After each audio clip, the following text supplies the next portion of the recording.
outages and tree damage are likely due to the ice. Travel could be nearly impossible. The hazardous conditions could impact the morning or evening commute. Monitor the latest forecast for updates on this situation.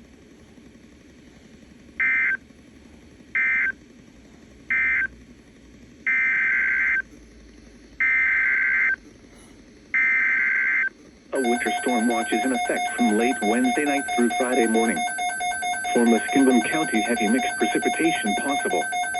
Total snow and sleet accumulations between 3 and 6 inches and ice accumulations between 1/10 and 3/10 of an inch possible. Power outages and tree damage are likely due to the ice.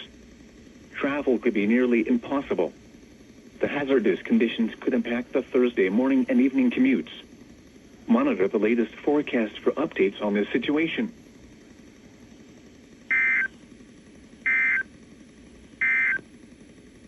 Now looking at the weather patterns affecting the southern Great Lakes and Ohio Valley region.